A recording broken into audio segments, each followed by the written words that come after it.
Welcome friends again. हम definition का part 1 और पार्ट 2 पढ़ चुके हैं, आप भी पढ़ चुके होंगे। आज हम जो है अपना पार्ट 3 शुरू करते हैं डेफिनेशन का। यहाँ पे हम देखेंगे कि क्या हुआ और कैसे हुआ कॉस्ट अकाउंटिंग का विकास और आगे। तो during the world war first and second the social importance of cost accounting grew with the growth of each country's defense expenditure.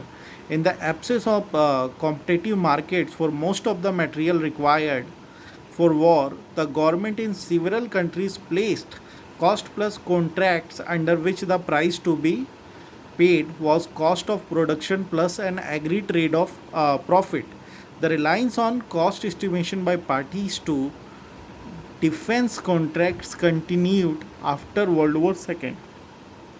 In addition to the above, the following factors have made accountants to find new techniques to serve the industry. First point, limitation placed on financial accounting. Second, improved cost consciousness. Third, rapid industrial development after industrial revolution and world wars.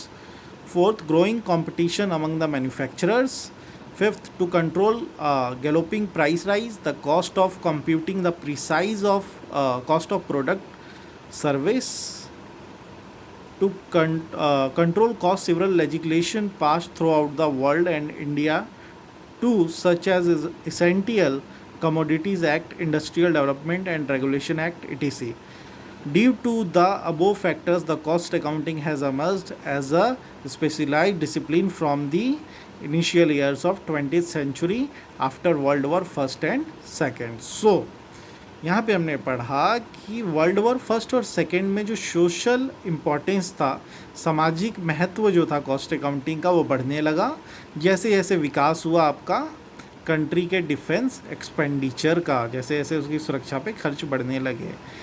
और कोई competitive market तो था नहीं उस वक्त, तो कई सारे मटेरियल्स जो ज़रूरत होते थे युद्ध के लिए, गवर्नमेंट ने कई सारी कंट्रीज़ में प्लेस कर दिया कॉस्ट प्लस कॉन्ट्रैक्ट।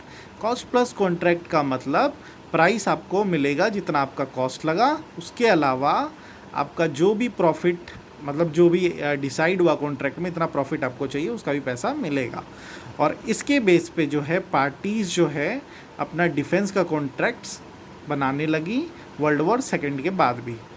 इसे देखते हुए निम्नलिखित जो है फॉलोइंग फैक्टर्स है वो अकाउंटेंट्स ने बनाए और नए टेक्निक्स जो हैं उनको मिल गए इंडस्ट्री को सेवा देने के लिए। पहला जो था वो लिमिटेशन रखा गया, फाइनेंशियल अकाउंटिंग की कमियां क्या क्या हैं। दूसरा, कॉस्ट जो भी कंसियसनेस होता था उसको इम्प्रूव किया गया, रिकॉर्डिंग वगैरह को। उसके बाद थर्ड पे विकास वगैरह जो भी रैपिड होता था इंडस्ट्रियल डेवलपमेंट का, इंडस्ट्रियल रिवोल्यूशन और वर्ल्ड वॉर्स के बाद में, वो भी देखा जाने लगा। उसके बाद ग्रोइंग जो है जो कंपटीशन बढ़ने लगा मैन्युफैक्चरर से, वो भी देखा जाने लगा।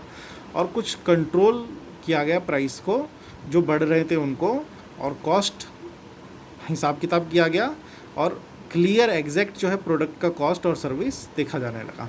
उसके अलावा कॉस्ट को कंट्रोल भी किया गया, कई सारे जो है इसके लिए कानून नियम भी बनाए गए पूरे वर्ल्ड में। इंडिया में भी जो था ऐसा था, जैसा कि आपका आवश्यक जो है वस्तु कोई एक्ट होगा, उसके अलावा इंडस्ट्रियल डेवलपमेंट और रेगुलेशन एक्ट भी आया। तो इन सब फैक्टर्स को ध्यान में रखते हैं हम, और कॉस्ट अकाउंटिंग भी जो है वो एक स्पेशलाइजेशन के तौर पे निकला इन सब को पढ़ने के बाद आपका इनिशियल में 20th सेंचुरी में और वर्ल्ड वॉर फर्स्ट और सेकेंड के बाद में। तो आज के लिए बस इतना, और नेक्स्ट बाकी जो भी हम अगले लेक्चर में पढ़ेंगे। Thank you so much.